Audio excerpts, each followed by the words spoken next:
So simple harmonic motion, ये term सुनने में जितनी कॉम्प्लेक्स लग रही है, पढ़ने में या फिर समझने में उतनी ही सिंपल है, क्योंकि इसके नाम में ही सिंपल है, सिंपल हार्मोनिक मोशन। तो इसको समझते हैं हम आज के क्लास में। तो इसके लिए हम एक एक्सपेरिमेंट करते हैं, जिस एक्सपेरिमेंट में हम क्या करते हैं, एक सरफेस लेते हैं जो कि एक स्मूथ फ्रिक्शनलेस सरफेस है, ठीक है। तो इस सरफेस का जो वन एंड है जिसको हम रिजिड मान लेते हैं, रिजिड, और उसको एक स्प्रिंग लगा देते हैं, स्प्रिंग अटैच कर देते हैं, और यहाँ पे लेता हूँ मैं एक ब्लॉक जिसका मास m है सपोज, ठीक है। तो अभी इस स्प्रिंग पे कोई भी फोर्स नहीं लग रहा है, ठीक है, ये रेस्ट पे है, इस पे कोई भी फोर्स नहीं लग रहा है, तो F नेट हो जाएगा यहाँ पे 0 है। तो ब्लॉक इधर उधर कहीं पे भी मूव नहीं करेगा, जगह पे भी स्टेबल रहेगा। तो हम इस पोजीशन को बोलेंगे इसकी मीन पोजीशन, ठीक है। अब मैं क्या करता हूँ, इस ब्लॉक को उठा के इस डायरेक्शन में खींचता हूँ, इस डायरेक्शन में ये लगाता हूँ, मतलब डिस्प्लेसमेंट करता हूँ इस डायरेक्शन में। तो क्या हो जाएगा यहाँ पे देखो, इस ब्लॉक को जो अगर मैंने यहाँ पे खींच लिया तो ये स्प्रिंग जो है वैसे एक्सटेंड हो जाएंगे, यहाँ तक ऐसे सपोज एक्सटेंड हो गई स्प्रिंग, ठीक है। स्प्रिंग एक्सटेंड हो गई, स्प्रिंग एक्सटेंड होने के बाद में सपोज ये इसकी मेन पोजीशन थी, और यहाँ से मैंने इसको डिस्प्लेसमेंट दिया इस डायरेक्शन में, ठीक है। अब इस स्प्रिंग जो है वो एक्सटेंड हो गई, तो स्प्रिंग ट्राई करेगी इस ब्लॉक को फिर से जहाँ पे थी ओरिजिनली वहाँ पे लाने का ट्राई करेंगे स्प्रिंग, मतलब इस पे फोर्स लगाएगी, ठीक है। तो ये जो लगाने वाला फोर्स है मैं इसको बोलता हूँ रिस्टोरिंग फोर्स। स्प्रिंग के अंदर जो फोर्स जनरेट होगा उस फोर्स को बोलूँगा मैं रिस्टोरिंग फोर्स, और रिस्टोरिंग फोर्स ट्राई करेगा इस ब्लॉक को फिर से वापस लाने का जहाँ पे ओरिजिनली था वो, ठीक है। तो यहाँ से अगर मैंने इसको छोड़ दिया, जैसे मैं इसको छोड़ूंगा रिस्टोरिंग फोर्स एक्टिवेट हो जाएगा और इस ब्लॉक को खींच लेगा पीछे जोर से, ठीक है। तो मान लो यहाँ पे अगर मैं इसको छोड़ दिया मैंने, तो ये जो ब्लॉक है जोर से पीछे आएगा, जोर से पीछे आएगा, तो स्प्रिंग जो है वो ऐसे कंप्रेस हो जाएंगे यहाँ तक, सपोज यहाँ तक ऐसी जो स्प्रिंग है वो हो गई कंप्रेस, ठीक है। कंप्रेस होने के बाद में सपोज ये अगर इसकी मीन पोजीशन है, तो मीन पोजीशन से इस डायरेक्शन में इसका डिस्प्लेसमेंट हो गया, ठीक है, इस डायरेक्शन में डिस्प्लेसमेंट हो गया। तो ये जो स्प्रिंग ऐसे कंप्रेस हो गई, कंप्रेस होने के बाद में फिर से ये जो फोर्स है ये फिर से एक बार इसके अंदर जनरेट होगा, कंप्रेस होने के बाद में फोर्स जो है इसके अंदर जनरेट होगा, जिसको ही मैं क्या बोलूँगा, रिस्टोरिंग फोर्स बोलूँगा। ये रिस्टोरिंग फोर्स ट्राई करेगा ये जो ब्लॉक है इसको वापस से धकेलने का जहाँ से वो आया था, ठीक है। रिस्टोरिंग फोर्स क्या करता है, रिस्टोरिंग फोर्स अगर यहाँ पे डिस्प्लेसमेंट दिया मैंने तो वो जो ऑब्जेक्ट है उसको जहाँ से वो आया था उसकी तरफ धकेलने का ट्राई करेगा। जैसे इस कंडीशन में यहाँ से ऑब्जेक्ट आया था, यहाँ तक गया, तो रिस्टोरिंग फोर्स जो जनरेट हुआ स्प्रिंग के अंदर उसको वापस खींचेगा, और इस कंडीशन में वापस खींचने के बाद में अगर ये स्प्रिंग कंप्रेस हो गई तो कंप्रेशन के बाद में ये जो रिस्टोरिंग फोर्स है इसको वापस से धकेलेगा जहाँ से आया था वहाँ से, ठीक है। तो यहाँ से क्या करेगा, रिस्टोरिंग फोर्स इसके फिर से वापस धकेल देगा अपने ओरिजिनल पोजीशन पे, तो ये आगे जाएगा, फिर आगे जाने के बाद में रिस्टोरिंग फोर्स पीछे खींचेगा, फिर से आगे जाएगा, पीछे खींचेगा। तो ये जो प्रोसेस है आगे पीछे ये चलता रहेगा, ठीक है। तो इसको बोलते हैं हम ऑसिलेशंस, ठीक है। अब ये ऑसिलेशन में यहाँ पे कुछ कंडीशन आती है, इसको अगर अपन ने ऑब्जर्व किया तो इसमें दो पैरामीटर्स है, फोर्स और डिस्प्लेसमेंट। तो इसमें कुछ कंडीशन, जैसे कि पहले अपन ने ऑब्जर्व किया है कि यहाँ पे रिस्टोरिंग फोर्स लग रहा है और डिस्प्लेसमेंट हो रहा है, ठीक है। डिस्प्लेसमेंट कर दिया मैंने, रिस्टोरिंग फोर्स लग रहा है, तो इसको अगर मैंने रिस्टोरिंग फोर्स बोल दिया और इसको अगर मैंने डिस्प्लेसमेंट बोल दिया, तो इन दोनों के बीच में रिलेशन क्या है, ठीक है। तो जैसे अगर मैं इस ब्लॉक को थोड़ा सा ही खींचता हूँ तो इसके अंदर जो रिस्टोरिंग फोर्स है वो थोड़ा सा ही जनरेट होगा, वापस से खींच लेगा। लेकिन अगर मैं इस ब्लॉक को जोर से खींचता हूँ, ज़्यादा दूर तक, ज़्यादा डिस्टेंस तक खींचता हूँ, तो रिस्टोरिंग फोर्स जो है इसके अंदर तैयार होने वाला वो ज़्यादा रहेगा इन कंपेयर टू दिस। तो इसका मतलब क्या है, इसका मतलब ये है जितना ज़्यादा मैं इसको डिस्प्लेस करूँगा उतना ज़्यादा इसके अंदर फोर्स जनरेट होगा। तो इन दोनों का रिलेशन है डायरेक्टली प्रोपोर्शनल, जितना ज़्यादा डिस्प्लेसमेंट होगा उतना ही ज़्यादा फोर्स इसके अंदर जनरेट होगा। लेकिन यहाँ पे थोड़ा ऑब्जर्व करो कि फोर्स जो है वो कहाँ पे लग रहा है, उसकी डायरेक्शन क्या है। जैसे अगर मैंने डिस्प्लेसमेंट इस डायरेक्शन में किया तो फोर्स जो है जो जनरेट हुआ है उसकी डायरेक्शन ये है उस फोर्स की डायरेक्शन, वो उसको वापस खींचेगा, ठीक है। यहाँ पे भी देखो डिस्प्लेसमेंट पीछे की तरफ हुआ है, लेकिन फोर्स जो है जो इसके अंदर जनरेट हुआ है उसकी डायरेक्शन है आगे की तरफ, इसको आगे धकेलने का ट्राई करेगा। मतलब डिस्प्लेसमेंट इधर तो फोर्स इधर, डिस्प्लेसमेंट इधर तो फोर्स इधर, तो दोनों की जो डायरेक्शन है वो अपोजिट है, डायरेक्टली प्रोपोर्शनल है लेकिन अपोजिट इन डायरेक्शन है। तो मुझे यहाँ पे नेगेटिव साइन देना पड़ेगा जो कि रिप्रेजेंट करेगा फोर्स और डिस्प्लेसमेंट की डायरेक्शन एक दूसरे को अपोजिट है करके, ठीक है। तो यहाँ पे हम क्या करेंगे, कि प्रोपोर्शनलिटी साइन निकाल के अगर मुझे इक्वल टू साइन डालना है तो एक कांस्टेंट ऐड करना पड़ता है। तो ये F R is equals to constant कर दिया मैंने के, और ये -x जो था मैंने उसको ऐसे लिखता हूँ, यहाँ पे ऐसा इक्वेशन बन गया। तो पहली कंडीशन तो वही रहेगी। इसमें पहली कंडीशन क्या है कि जो फोर्स है वो डायरेक्टली प्रोपोर्शनल टू डिस्प्लेसमेंट है, मतलब जितना ज़्यादा डिस्प्लेसमेंट उतना ज़्यादा फोर्स रहेगा, और लेकिन उन दोनों के डायरेक्शन अपोजिट है, इसलिए मैं यहाँ पे माइनस साइन देता हूँ। तो ये दूसरी कंडीशन होगी कि फोर्स और डिस्प्लेसमेंट जो है इन दोनों के डायरेक्शन अपोजिट डायरेक्शन रहेगी, ये दूसरी कंडीशन होगी। और तीसरी कंडीशन हम मान लेते हैं कि जो फोर्स है, रिस्टोरिंग फोर्स, वो always directed towards the mean position, mean position की तरफ ही उसके डायरेक्शन रहेगी। इस कंडीशन में भी मीन पोजीशन की तरफ उसकी डायरेक्शन है, और इस कंडीशन में भी उसकी डायरेक्शन मीन पोजीशन की तरफ ही है। तो ये तीसरी कंडीशन है कि force always directed towards the mean position. तो पहली कंडीशन आ रही है force is directly proportional to displacement. Second condition है कि फोर्स एंड मतलब रिस्टोरिंग फोर्स एंड जो डिस्प्लेसमेंट है ये अपोजिट इन डायरेक्शन, दोनों भी एक दूसरे का अपोजिट इन डायरेक्शन है। एंड तीसरी कंडीशन है कि फोर्स जो है वो always directed towards mean position, mean position की तरफ ही उसका डायरेक्शन रहेगा हमेशा। तो ये जो तीन कंडीशन है, ये तीन कंडीशन अगर कोई भी ऑसिलेशन सेटिस्फाई करता है तो हम बोलेंगे कि वो ऑसिलेशन है simple harmonic motion. Simple harmonic motion में ये टू एंड फ्रो मोशन होगा, मतलब टू एंड फ्रो मतलब आगे पीछे होने वाला मोशन। तो जो भी आगे पीछे होने वाला मोशन रहता है या फिर अप एंड डाउन मोशन रहता है, उस मोशन में अगर ये तीन कंडीशन फॉलो होते हैं तो हम उस ऑसिलेशन या फिर ऑसिलेटरी मोशन को हम सिंपल हार्मोनिक मोशन बोलेंगे। ठीक है, तो अभी ये जो सिंपल हार्मोनिक मोशन है इसका ओरिजिन यहाँ से नहीं होता है, इसकी शुरुआत है, इस कहानी की जो शुरुआत है वो होती है एक टर्म से जिसका नाम है पीरियोडिक मोशन। पीरियोडिक मोशन से मुझे इसको चालू करना पड़ेगा। तो पीरियोडिक मोशन क्या होता है, जैसे आप लिखते हो पीरियोडिक मोशन। ठीक है, पीरियोडिक मोशन मतलब कोई भी मोशन जो खुद को रिपीट करता है आफ्टर अ फिक्स टाइम के बाद में खुद को रिपीट करने वाले मोशन को हम पीरियोडिक मोशन बोल लेंगे। जैसे कि बहुत सारे एग्जांपल्स है, जैसे कि मून है जो अर्थ के राउंड में घूमती है, ऐसे एक चक्कर मार दिया, ठीक है, फिर से रिपीट करेंगे, तो ये जो चक्कर मारने का मोशन है फिर से रिपीट हो रहा है after some interval of time. ठीक है, जैसे अर्थ है खुद के राउंड में घूमती है, खुद के एक्सिस के राउंड में घूमती है, तो एक चक्कर मार दिया, फिर से दूसरा मारेगी, फिर से तीसरा मारेगी, तो ये जो प्रोसेस है कंटिन्यूस चलता रहेगा। फिर उसके बाद पेंडुलम का एग्जांपल है, पेंडुलम को से पकड़ के मैंने ऊपर लेके गया, छोड़ दिया, तो ये हो गया उसका एक, फिर दूसरा चक्कर, फिर तीसरा चक्कर, ऐसा कंटिन्यूसली चक्कर मारते रहेंगे। तो ये क्या हो रहा है, यहाँ पे मोशन रिपीट कर रहे हैं, तो रिपीट करने वाला motion after interval of time हम उसको बोलेंगे पीरियोडिक मोशन। इसके बाद सिलाई मशीन की जो सुई है, सिलाई मशीन की जो सुई रहती है वैसे ऊपर नीचे होती है, तो एक हो गया, ये दूसरा मोशन, तीसरा, चौथा, तो मतलब ऐसा रिपीटेडली हो रहा है। तो हम पीरियोडिक मोशन मतलब ऐसा मोशन जो खुद को रिपीट करता है after a fix interval of time. तो इसके बहुत सारे टाइप्स है, जो मैंने एग्जांपल बताए इसमें बहुत सारे टाइप्स आते हैं अलग अलग, इसको डिस्ट्रीब्यूट करेंगे हम अलग अलग टाइप में। जैसे कि इसका पहला टाइप आता है सर्कुलर मोशन। देखो इस टाइप के मोशन में क्या होता है, जो पार्टिकल है रिपीट करता है अपना मोशन सर्कल में। सपोज यहाँ पे पार्टिकल है वो ऐसा मोशन रिपीट करेगा सर्कल में, तो हम उसको बोलेंगे सर्कुलर मोशन है। ठीक है, ये अलग टाइप का मोशन है। फिर उसके बाद में आता है रोटेशनल मोशन।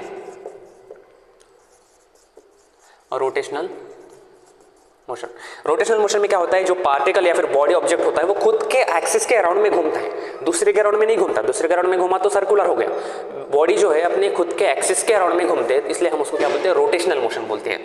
जैसे कि अर्थ जो है अपने एक्सिस के अराउंड में घूमते हैं, तो ये रोटेशनल मोशन हो गया, ये अलग टाइप का मोशन। और इसमें तीसरा टाइप आता है जिसको हम बोलेंगे ऑसिलेशंस। ये ऑसिलेशन मतलब कोई भी मोशन जो आगे पीछे होने वाला मोशन है अबाउट इट्स मीन पोजीशन, मतलब एक फिक्स पॉइंट के अराउंड में वो आगे पीछे होता है या फिर ऊपर नीचे होता है, ऐसे कोई भी मोशन को हम बोलेंगे ऑसिलेटरी मोशन। और इस ऑसिलेटरी मोशन में या फिर ऑसिलेशन में एक स्पेसिफिक टाइप का स्पेशल टाइप का मोशन होता है, स्पेशल टाइप का ऑसिलेशन होता है, स्पेशल टाइप का ऑसिलेशन जिसको हम बोलते हैं सिंपल हार्मोनिक मोशन, जिसको शॉर्ट में हम बोलेंगे SHM। ठीक है, सिंपल हार्मोनिक मोशन एक ऑसिलेशन ही होता है, लेकिन एक स्पेसिफिक टाइप होता है जिस टाइप में ये तीनों कंडीशन सेटिस्फाई होनी चाहिए। ये कंडीशन सेटिस्फाई हो रही है तो उस ऑसिलेशन को हम बोलेंगे सिंपल हार्मोनिक मोशन। अब यहाँ पे सर्कुलर मोशन अलग टाइप का मोशन है, रोटेशनल मोशन अलग टाइप का मोशन है और ऑसिलेशन अलग टाइप का मोशन है। इस चैप्टर में ऑसिलेशन के बारे में ही पूरा, जो कि टू एंड फ्रो होता है या फिर अप एंड डाउन होता है, लेकिन उसमें ये तीनों कंडीशन फॉलो होनी चाहिए, तभी हम उसको सिंपल हार्मोनिक मोशन बोलेंगे। ठीक है, ये तो हो गया इसका एक पार्ट। अभी नेक्स्ट पार्ट में हम देखते हैं कि सिंपल हार्मोनिक मोशन में जो डिस्प्लेसमेंट होता है पार्टिकल की जो वेलोसिटी रहती है या फिर पार्टिकल का जो एक्सेलरेशन रहता है, वो हम कैसे निकालेंगे, कहाँ से निकालेंगे। उसका थोड़ा सा मैथमेटिक्स देखेंगे। उसके लिए पहले हम इमेजिन करते हैं कोई भी पार्टिकल ऐसे सर्कल में घूम रहा है। सपोज एक पार्टिकल मैं इमेजिन करता हूँ जो कि ऐसे सर्कुलर मोशन कर रहा है। यहाँ पे सर्कल निकाला मैंने, ठीक है, और ये पार्टिकल क्या कर रहा है, यहाँ पे सपोज ये पार्टिकल है, यहाँ से मोशन कर रहा है, यहाँ से मोशन कर रहा है ऐसे सर्कल में, ठीक है। लेकिन अभी मैंने बोला था कि सर्कुलर मोशन एक अलग टाइप का मोशन है, ऑसिलेशन अलग टाइप का मोशन है अलग टाइप का। लेकिन देखो अब मैं क्या करता हूँ, सपोज ये पार्टिकल यहाँ पे सर्कल में मोशन कर रहा है, सर्कल में मोशन कर रहा है, तो इसके ऊपर अगर मैंने एक ट्यूबलाइट लगा दिया, सपोज यहाँ पे मैंने ट्यूबलाइट लगा दिया जिसका लाइट गिरेगा इस पे, इस पार्टिकल पे गिरेगा लाइट सपोज, ठीक है, इस पार्टिकल पे जो पार्टिकल ऐसा मोशन कर रहा है, तो इस पार्टिकल की शैडो गिरेगी नीचे जमीन पे। तो सपोज इस पार्टिकल की शैडो इस जमीन पे गिरी है ऐसे, ठीक है। तो जैसे पार्टिकल ऐसे मूव करेगा वैसे इसकी शैडो देखो ऐसे आगे मूव करेगी।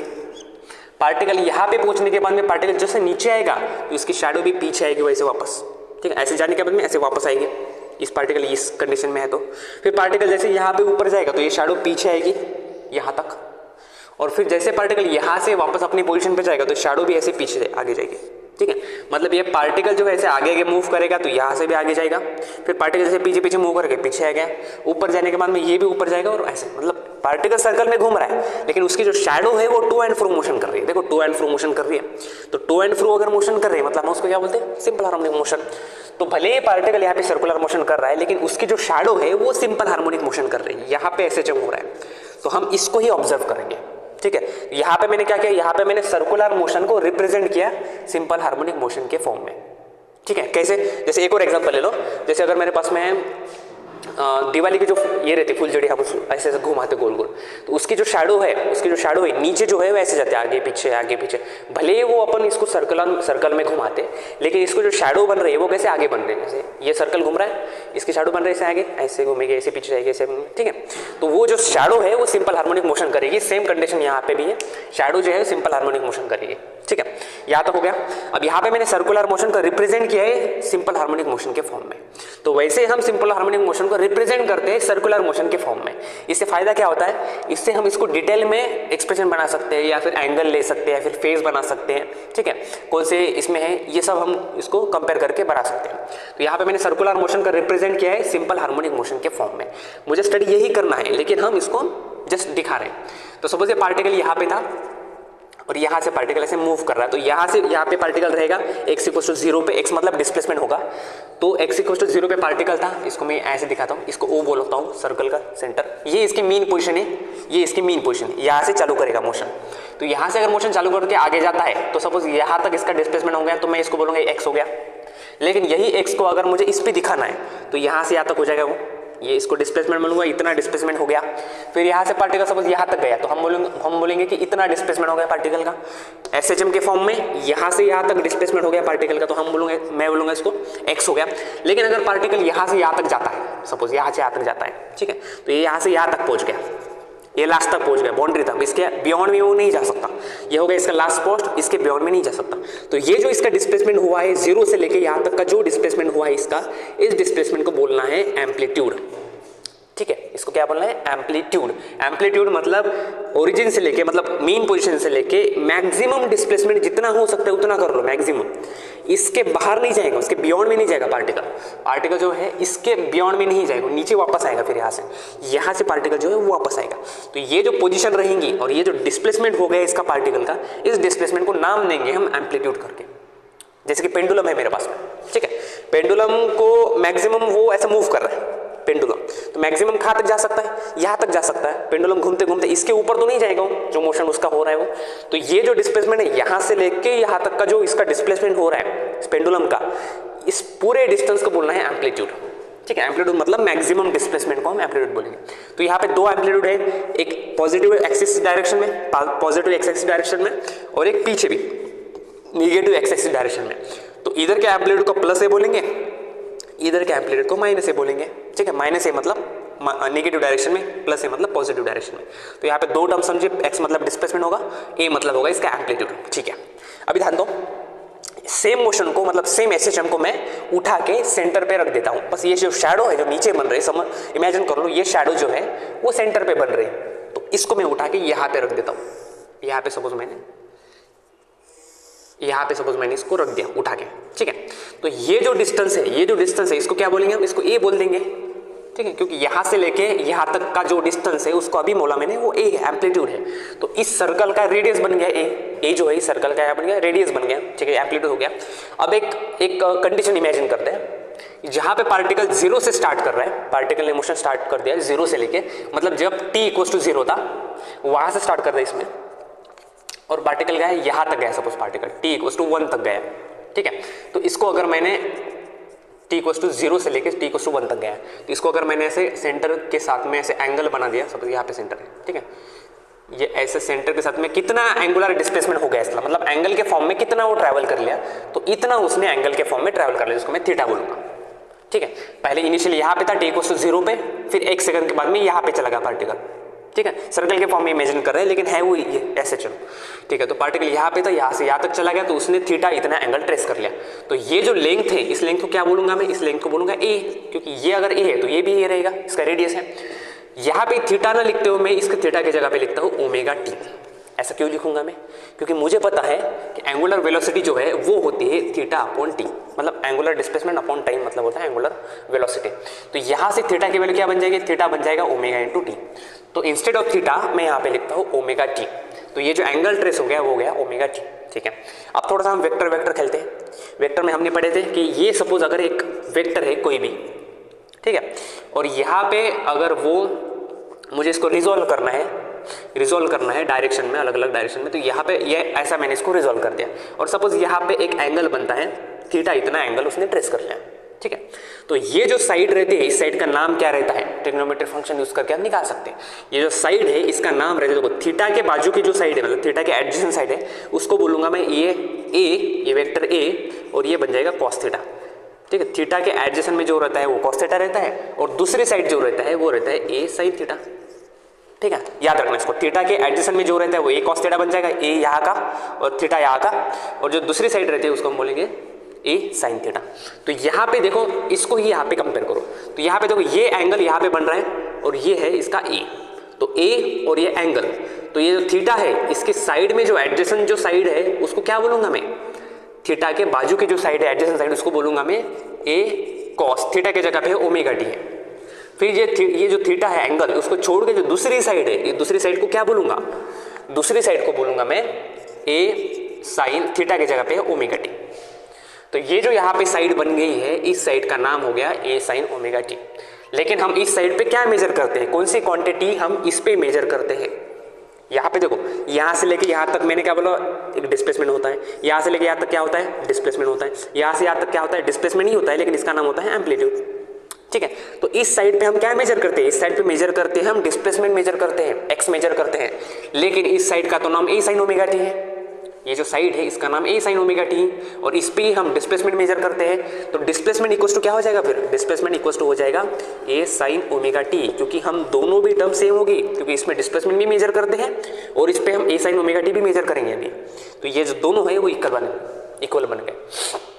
तो ऐसे ही डिस्प्लेसमेंट का फार्मूला यहाँ पे बन गया ए साइन ओमेगा टी, जिसमें ए मतलब एम्पलीट्यूड होता है, ओमेगा मतलब होता है एंगुलर, इस कंडीशन में एंगुलर वेलोसिटी, और एसएचएम के कंडीशन में एंगुलर फ्रीक्वेंसी, टी मतलब उसका टाइम, कितने टाइम में किया, ठीक है, एक्स मतलब डिस्प्लेसमेंट हो गया। तो अभी हम कंडीशन ऐसे इमेजिन कर लेंगे, ये हो गई पहली कंडीशन अपनी। दूसरी कंडीशन हम ऐसे इमेजिन कर लेंगे कि जहां पे पार्टिकल जीरो से स्टार्ट नहीं हो रहा है, जैसे कि पेंडुलम है मेरे पास में, ये जो कंडीशन मैंने बताई, इस कंडीशन में क्या हो रहा है, जो पेंडुलम है वो यहाँ से स्टार्ट हो रहा है, यहाँ से स्टार्ट होकर ऊपर जा रहा है फिर नीचे आ रहा है। तो इस पेंडुलम का होने वाला जो डिस्प्लेसमेंट है वो इस फार्मूले से निकालेंगे अपन। लेकिन अभी क्या हो कि जो पेंडुलम है वो मीन से नहीं चालू हो रहा है, मतलब यहाँ से रेस से नहीं चालू हो रहा, बीच में से कहीं से चालू हो रहा है। तो अगर बीच में से चालू होता है उस कंडीशन में डिस्प्लेसमेंट कैसे निकालेंगे हम। तो मैं यहाँ पे फिर से एक सर्कल निकालता हूँ, थोड़ा सा छोटा निकालूंगा, ऐसा छोटा निकालता हूँ थोड़ा सा, ठीक है। तो यहाँ पे सपोज ये सर्कल हो गया अपना, और ये जो शैडो है इसके, जो एसएचएम हो रहा है पार्टिकल का, ठीक है, तो वो एसएचएम बीच में हो रहा है, सपोज यहाँ पे हो रहा है, ऐसे हो रहा है, ठीक है। तो पार्टिकल अगर यहाँ पे है तो इसका प्रोजेक्शन यहाँ पे हो जाएगा, पार्टिकल आगे चला गया तो इसका प्रोजेक्शन यहाँ पे हो जाएगा, मतलब यहाँ से यहाँ तक गया सपोज। फिर पार्टिकल ऐसे आगे चला गया यहाँ पे तो इसका प्रोजेक्शन हो गया यहाँ पे। फिर पार्टिकल नीचे आ गया यहाँ पे तो इसका प्रोजेक्शन यहीं पे रहेगा। फिर से पार्टिकल अगर नीचे आ गया तो इसका प्रोजेक्शन बन गया यहाँ पे। फिर पार्टिकल नीचे आएगा तो इसका पोजीशन बन गया यहाँ पे, फिर पार्टिकल और नीचे आएगा तो इसका पोजीशन बन गया यहाँ पे। मतलब ये आगे जाएगा पीछे आएगा, फिर इधर जाएगा पीछे आएगा, ऐसा प्रोजेक्शन होता रहेगा बीच में, ऐसे आगे पीछे होता रहेगा और ये घूमता रहेगा।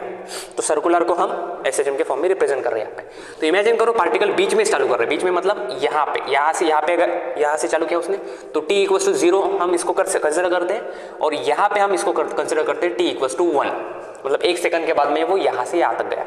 तो इस प्रोजेक्शन को मैं सेंटर के साथ में एंगुलर डिस्प्लेसमेंट देखता हूँ इसका कितना होगा, यहाँ से लेके यहाँ तक हो गया सपोज, तो ये होगा इसका एंगुलर डिस्प्लेसमेंट। जो यहाँ पे था घूम के ऐसा बन गया, तो ये होगा इसका एंगुलर डिस्प्लेसमेंट।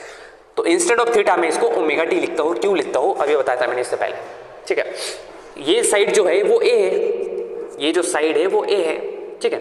लेकिन यहाँ पे जो ये पोजीशन है वो x = 0, मतलब ये मीन पोजीशन है। तो ओरिजिनली इसने मीन पोजीशन से यहाँ तक चला गया था, और एक्शन जो है मतलब अपना जो कैलकुलेशन वो यहाँ से स्टार्ट कर रहे हैं यहाँ तक का, लेकिन ओरिजिनली इनिशियली उसने इतना एंगल पहले ही कवर कर लिया था, जिसको मैं फाई बोलता हूँ, जिसका मतलब होता है इनिशियल फेज। यहाँ पे लिखता हूँ मैं, फाई मतलब होगा इनिशियल फेज। इनिशियल फेज मतलब मोशन कैलकुलेशन करने से पहले वो मीन पोजीशन से कितना चल गया आगे, उसको हम बोलेंगे इनिशियल फेज। जैसे वो यहाँ से लेके यहाँ तक ओरिजिनली पहले गया था, फिर इसके बाद में हमने कैलकुलेशन यहाँ से यहाँ तक कंसिडर कर रहे हैं, तो ये जो एंगल पहले बनाया था उसको हम बोलेंगे इनिशियल फेज, मतलब इनिशियली वो इतना ट्रैवल कर लिया था। तो एक्स क्या बन जाएगा, एक्स बन जाएगा a sin, अब यहाँ पे एंगल जो है वो ओमेगा टी है, जैसे मैंने यहाँ पे लिखा, प्लस इसमें ये वाला एंगल भी ऐड हो गया, क्योंकि 0 से हम कैलकुलेट करेंगे पूरा एंगल, तो ये एंगल उसमें कैलकुलेट मतलब ऐड हो गया, तो हम बोलेंगे साइन ओमेगा टी और प्लस इसमें फाई इतना एंगल ऐड हो गया, तो टोटल एंगल बन जाएगा ओमेगा टी प्लस फाई। ये हो गया डिस्प्लेसमेंट निकालने का फार्मूला, जब पार्टिकल बीच में कहीं से चालू करता है अपना मोशन, जैसे कि पेंडुलम है यहाँ से बीच में से चालू कर दे उसने मोशन, तो हम इस फार्मूले से डिस्प्लेसमेंट निकालेंगे, जिसमें फाई जो रहेगा उसका इनिशियली फेज है कि इनिशियली उसने कितना एंगल कवर कर लिया था, फिर उसके बाद में अपन कैलकुलेशन चालू कर रहे हैं, ठीक है। ये हो गया इसकी दूसरी कंडीशन। अब एक और कंडीशन देखते हैं, जिस कंडीशन में हम कंसिडर करेंगे कि पार्टिकल ने मैक्सिमम से चालू किया, मतलब एक्सट्रीम पोजीशन से चालू किया। जैसे पेंडुलम को ऐसे उठा के मैंने एक्सट्रीम पोजीशन पर लेके गए, यहाँ से छोड़ दिया, और यहाँ से अगर उसने चालू किया है मोशन, तो हम देखते हैं यहाँ पे उसका फार्मूला कैसे बनता है। तो उसके लिए मैं सर्कल निकालूंगा, सर्कल छोटा रहेगा थोड़ा सा, ठीक है। ये बन गया, सेंटर पे यहाँ पे मोशन हो रहा है आगे पीछे, ठीक है। तो ये इसका x = 0, x = 0 यहाँ पे भी, और पार्टिकल जो है ये यहाँ से स्टार्ट हो रहा है, मतलब ये ऑलरेडी कवर कर लेता, और मैं इसको यहाँ से कैलकुलेट करूंगा, जो t = 0 से लेके सपोज यहाँ तक है, t = 1 तक, मतलब यहाँ से पार्टिकल यहाँ तक गया है, ठीक है। एक्सट्रीम से चालू किया ना, इसको एक्सट्रीम पोजीशन बोलेंगे। यहाँ से तो ये डिस्प्लेसमेंट हो रहा है इसका यहाँ तक, ये डिस्प्लेसमेंट हो रहा है यहाँ तक, तो यहाँ से अगर चालू कर रहा है मतलब एक्सट्रीम से चालू कर रहा है, तो एक्सट्रीम से चालू करेंगे तो t = 0 यहाँ पे रखेंगे, ठीक है। तो यहाँ पे ये जो एंगल इसने कवर कर लिया इसको मैं ओमेगा टी बोलता हूँ, एज यूजुअल जैसे मैंने पहले कंसिडर किया था वैसे, ठीक है। अब यहाँ पे इनिशियली फेज कितना कवर कर लेता उसने, इनिशियली वो ये वाला जो पार्ट है उसने पहले ही कवर कर लिया था, फिर कैलकुलेशन हमने यहाँ से चालू किया, तो फाई बन जाएगा इसका इनिशियल फेज, जो कि इक्वल्स टू है π/2 के। इनिशियल फेज मतलब जब जहां से हम एक्शन चालू कर रहे हैं, जहां से मेजर करना चालू कर रहे हैं, उससे पहले मीन पोजीशन से लेके उससे पहले तक का जो एंगल उसने कवर कर लिया उसको हम बोलेंगे इनिशियल फेज, ठीक है। अब जरूरी नहीं कि इस एंगल के फॉर्म में ही होगा, मतलब हम यहाँ पे circular motion as a represent कर रहे हो, पार्टिकल घूम नहीं रहा है, गोल सर्कल में नहीं घूम रहा है, पार्टिकल एसएचएम ही कर रहा है, इस पे पार्टिकल जो है आगे पीछे ही कर रहा है, लेकिन मैंने ये जो आगे पीछे वाला जो मोशन है इसको सर्कल के फॉर्म में रिप्रेजेंट किया है, सर्कल में फॉर्म में रिप्रेजेंट किया है, तो फिर एंगल बनेगा यहाँ पे। तो इनिशियली उसने पहले ही ये डिस्टेंस कवर कर लिया था, फिर यहाँ से कैलकुलेट कर रहे हैं, तो ये फाई बन जाएगा इसका इनिशियल फेज। तो इस कंडीशन में इसका डिस्प्लेसमेंट बन जाएगा a sin omega t plus phi, लेकिन फाई की जगह पे क्या एंगल है π/2 है, तो ये बन गया π/2। इसका मतलब है पार्टिकल ने चालू किया था इसके एक्सट्रीम पोजीशन पे, ठीक है। तो मैंने तीनों भी डिस्प्लेसमेंट निकाले हैं, तीनों भी कंडीशन के। पहली कंडीशन ये इधर है, पहली कंडीशन जब पार्टिकल मीन से चालू करता, मतलब पेंडुलम यहाँ से चालू कर रहा है मोशन, तो उस पेंडुलम का जो बॉब है उसका डिस्प्लेसमेंट अगर निकालना है तो उसका formula a sin omega T है। फिर अगर पेंडुलम बीच में कहीं से चालू करता है तो उसका डिस्प्लेसमेंट निकालने का फार्मूला ये है। अगर पार्टिकल एक्सट्रीम से चालू कर रहा है तो उसका डिस्प्लेसमेंट निकालने का फार्मूला ये है। ऐसे तीनों भी फार्मूले हो गए डिस्प्लेसमेंट के। अब अगर मेरे पास डिस्प्लेसमेंट है तो मैं वेलोसिटी भी निकाल सकता हूँ और एक्सेलरेशन भी निकाल सकता हूँ। कैसे? मोशन में पढ़ा है मैंने कि वेलोसिटी मतलब क्या होता है, डिस्प्लेसमेंट का differentiation with respect to time. Displacement को अगर मैंने डिफरेंशिएट किया विद रिस्पेक्ट टू टाइम तो मुझे वेलोसिटी मिलेगा, फिर वेलोसिटी को फिर से डिफरेंशिएट किया विद रिस्पेक्ट टू टाइम तो मुझे एक्सेलरेशन मिलेगा। तो इसी फार्मूले से निकालते हैं हम, कैसे होगा, देखो इसको मैं डिफरेंशिएट करता हूँ dx by dt with respect to time तो मुझे मिलेगा वेलोसिटी, जो कि होगा कैसे, देखो यहाँ पे a sin ओमेगा टी है, इसका डिफरेंशिएशन निकालना है। a एक कांस्टेंट नंबर है जो बदलेगा नहीं, एम्पलीट्यूड है तो कांस्टेंट बाहर निकलेंगे। sin ओमेगा टी बदलेगा तो sin ओमेगा टी का डेरिवेटिव हो जाएगा cos ओमेगा टी।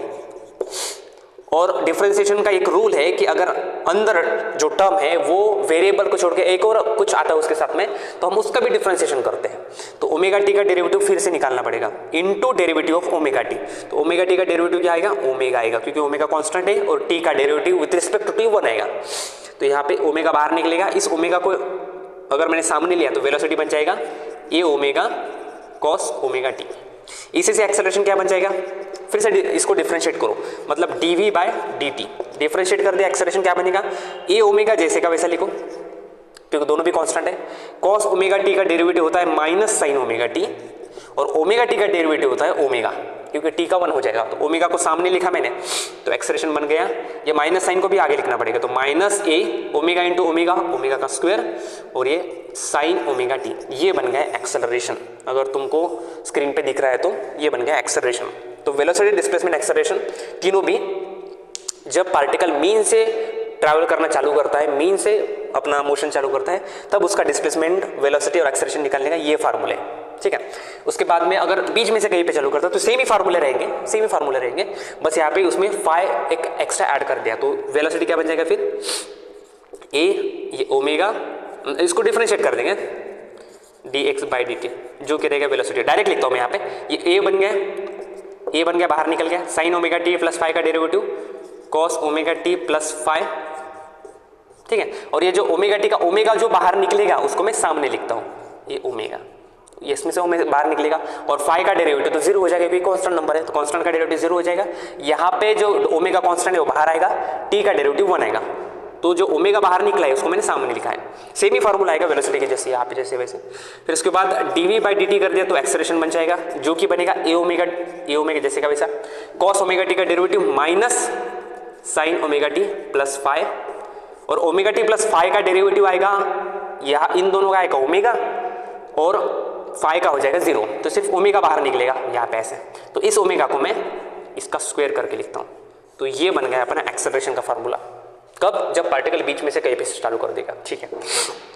अब क्या हो अगर पार्टिकल एक्सट्रीम से चालू कर दे, एक्सट्रीम से चालू कर दे तो पहले इनिशियली फेज उसमें उसका π/2 बन जाएगा, तो ऐसा बन गया। अब यहाँ पे देखो साइन ओमेगा टी प्लस π/2 है, लेकिन मुझे एक फार्मूला पता है, ट्रिग्नोमेट्री में मैथ्स में पढ़ा हूं मैं कि साइन थीटा प्लस π/2 या फिर sine π/2 plus theta cos theta होता है। साइन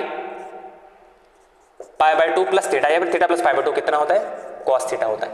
तो यहाँ पे थीटा मतलब ओमेगा टी, तो ये क्या बन जाएगा, x equal to a sine का हो जाएगा कॉस और थीटा का क्या है यहाँ से ओमेगा टी, तो ये बन जाएगा ए कॉस ओमेगा टी। तो यहाँ से हम निकालते हैं वेलोसिटी क्या होगा, वेलोसिटी होगा dx बाई dt, जो कि यहाँ से ए कॉन्स्टेंट लिखा मैंने बाहर, कॉस ओमेगा टी का डेरिवेटिव होगा माइनस साइन ओमेगा टी और ओमेगा टी का डेरिवेटिव होगा ओमेगा।